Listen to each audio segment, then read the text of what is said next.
हरे कृष्णा, राधे राधे, नमस्कार श्रोताओं, स्वागत है आप सभी का आपके अपने चैनल ज्ञान अर्थ में। आप सभी का दिन शुभ और मंगलमय हो। श्रोताओं, पिछले अध्याय में आपने रसपान किया भगवान के स्थूल और सूक्ष्म रूपों की धारणा तथा क्रम मुक्ति और सधो मुक्ति का वर्णन। अब रसपान करेंगे आगे का वृत्तांत, जिसमें कामनाओं के अनुसार विभिन्न देवताओं की उपासना तथा भगवत भक्ति के प्राधान्य का निरूपण है। श्री सुखदेव जी कहते हैं, परीक्षित, तुमने मुझसे जो पूछा था कि मरते समय बुद्धिमान मनुष्य को क्या करना चाहिए, उसका उत्तर मैंने तुम्हें दे दिया। जो ब्रह्म तेज का इच्छुक हो वह बृहस्पति की, जिसे इंद्रियों की विशेष शक्ति की कामना हो वह इंद्र की, और जिसे संतान की लालसा हो वह प्रजापतियों की उपासना करे। जिसे लक्ष्मी चाहिए वह माया देवी की, जिसे तेज चाहिए वह अग्नि की, जिसे धन चाहिए वह वसुओं की, और जिस प्रभावशाली पुरुष को वीरता की चाह हो उसे रुद्रों की उपासना करनी चाहिए। जिसे बहुत अन्न प्राप्ति करने की इच्छा हो वह अदिति का, जिसे स्वर्ग की कामना हो वह अदिति के पुत्र देवताओं का, जिसे राज्य की अभिलाषा हो वह विश्व देवों और प्रजा को अपने अनुकूल बनाने की इच्छा रखता हो उसे साध्य देवताओं का आराधन करना चाहिए। वायु की इच्छा से अश्वनी कुमार को, पुष्टि की इच्छा से पृथ्वी को, पुष्टि की इच्छा से पृथ्वी का, और प्रतिष्ठा की चाह हो तो लोक माता पृथ्वी और धो आकाश का सेवन करना चाहिए। सौंदर्य की चाह से गंधर्वों की, और पत्नी की प्राप्ति के लिए उर्वशी की, अप्सरा की, और सबका स्वामी बनने के लिए ब्रह्मा की आराधना करनी चाहिए। जिसे यश की इच्छा हो वह यज्ञ पुरुष की, जिसे खजाने की लालसा हो वह वरुण की, विद्या प्राप्त करने की आकांक्षा हो तो वह भगवान शंकर की, और पति पत्नी में परस्पर प्रेम बनाए रखने के लिए पार्वती जी की उपासना करनी चाहिए। धर्म उपार्जन करने के लिए विष्णु भगवान की, वंश परंपरा की रक्षा के लिए पितरों की, बाधाओं से बचने के लिए यक्षों की, और बलवान होने के लिए मरुदगणों की आराधना करनी चाहिए। राज्य के लिए मनमंत्रों के अधिपति देवों को, अभिचार के लिए निरति को, भोग के लिए चंद्रमा को, और निष्कामता प्राप्त करने के लिए परम पुरुष नारायण को भजना चाहिए। और जो बुद्धिमान पुरुष है वह चाहे निष्काम हो, समस्त कामनाओं से युक्त हो अथवा मोक्ष चाहता हो, उसे तो तीव्र भक्ति योग के द्वारा केवल पुरुषोत्तम भगवान की ही आराधना करनी चाहिए। जितने भी उपासक हैं उनका सबसे बड़ा हित इसी में है कि वे भगवान के प्रेमी भक्त का संग करके भगवान में अविचल प्रेम प्राप्त कर लें। ऐसे पुरुषों के सत्संग में जो भगवान की लीला कथाएं होती हैं उनसे उस दुर्लभ ज्ञान की प्राप्ति होती है जिससे संसार सागर की त्रिगुणमयी तरंगमालाओं के थपेड़े शांत हो जाते हैं। हृदय शुद्ध होकर आनंद का अनुभव होने लगता है। इंद्रियों के विषयों में आसक्ति नहीं रहती।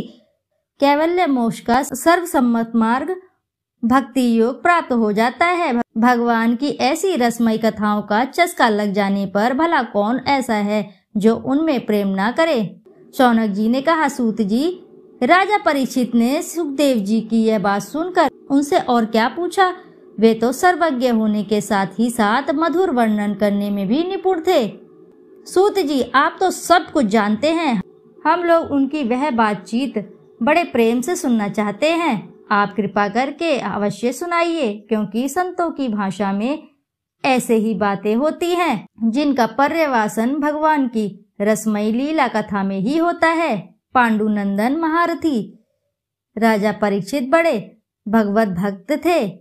बाल्यावस्था में खिलौनों से खेलते समय भी वे श्री कृष्ण लीला का ही रस लेते थे। भगवन्मय श्री सुखदेव जी भी जन्म से ही भगवत परायण हैं। ऐसे संतों के सत्संग में भगवान के मंगलमय गुणों की दिव्य चर्चा अवश्य ही हुई होगी। जिसका समय भगवान श्री कृष्ण के गुणों के गान अथवा श्रवण में व्यतीत हो रहा है, उसके अतिरिक्त सभी मनुष्य की आयु व्यर्थ जा रही है। ये भगवान सूर्य प्रतिदिन उदय और अस्त से उनकी आयु छीनते जा रहे हैं। क्या वृक्ष नहीं जीते? क्या लुहार की धौकनी सांस नहीं लेती? गांव के अन्य पालतू पशु क्या मनुष्य पशु की ही तरह खाते पीते या मैथुन नहीं करते? जिसके कान में भगवान श्री कृष्ण की लीला कथा कभी नहीं पड़ी, वह नर पशु कुत्ते, ग्राम सूकर, ऊंट और गधे से भी गया बीता है। सूत जी, जो मनुष्य भगवान श्री कृष्ण की कथा कभी नहीं सुनता, उनके कान बिल के समान हैं। जो जीव भगवान की लीलाओं का गायन नहीं करती, वह मेंढक की जीभ के समान टर टर करने वाली है। उसका ना तो रहना ही अच्छा है।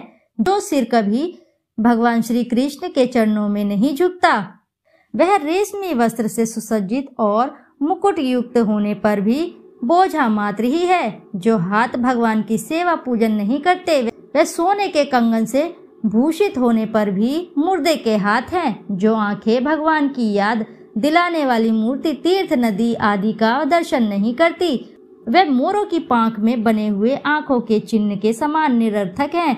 मनुष्य के वे पैर चलने की शक्ति रखने पर भी न चलने वाले पेड़ों जैसे ही हैं। जो भगवान की लीला स्थलियों की यात्रा नहीं करते। जिस मनुष्य ने भगवत प्रेमी संतों के चरणों की धूल कभी सिर पर भी नहीं चढ़ाई, वह जीता हुआ भी मुर्दा है। जिस मनुष्य ने भगवान के चरणों पर चढ़ी हुई तुलसी की सुगंध लेकर उसकी सराहना नहीं की, वह श्वास लेता हुआ भी श्वास रहित शव है। सूत जी, वह हृदय नहीं लोहा है जो भगवान के मंगलमय नामों का श्रवण कीर्तन करने पर भी पिघल कर उन्हीं की ओर बह नहीं जाता।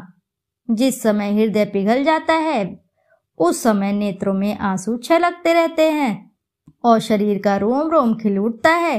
प्रिय सूत जी, आपकी वाणी हमारे हृदय को मधुरता से भर देती है। इसलिए भगवान के परम भक्त आत्मविद्या विशारद श्री सुखदेव जी ने परीक्षित के सुंदर प्रश्न करने पर जो कुछ कहा, वह संवाद आप कृपा करके हम लोगों को सुनाइए।